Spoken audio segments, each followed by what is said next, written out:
In today's society, ableism is present whether we are aware of it or not.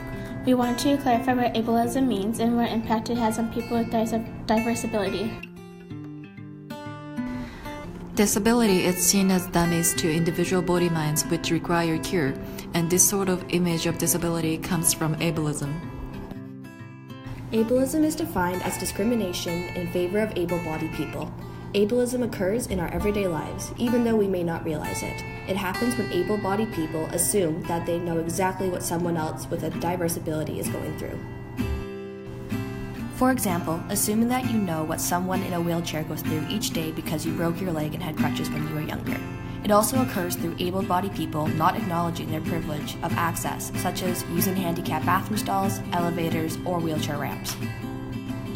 It is not uncommon for able-bodied people to assume that people with diverse ability require their help.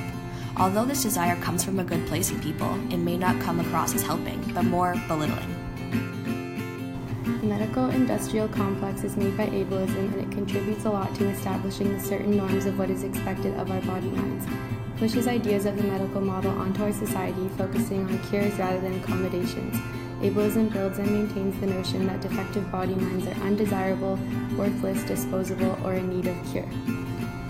Cure and diagnosis go hand in hand. We have to keep in mind that there are many stereotypes and expectations that come along with the diagnosis. Labels and expectations can make it difficult for children to be accepted and can prevent them from easily belonging. Do we allow these stereotypes to shape our interactions with new people, or do we get to know them before making judgments? Do we see people with diverse abilities as people first, or are we unable to look past their differences? The medical industry has become the reigning authority over our body minds, before birth with prenatal testing to after death with organ donation. With having a diagnosis, people are able to have access to a wide variety of different resources. Some of these resources include government funding, treatment options, or facilities that the public would not be able to access. The important part of having a diagnosis is not viewing the person as the diagnosis or the label, but to see the person for who they are and not let the diagnosis distract us. Diagnosis is a tool rather than a fact, an action rather than a state of being, one story among many. Normal is how a person is supposed to act or respond, or what is expected from people in situations. Natural is how we respond naturally without thinking or behaving in a certain way. Jones, the adopted father of a child with diverse abilities, explains that his vision of hell is the myth of normality being real.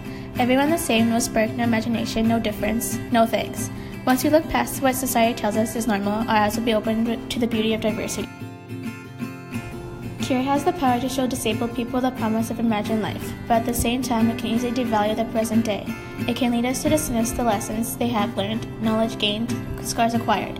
It can bring them to the past and glorify the future. It can feel hope grounded in nothing but the shadows of natural and unnatural.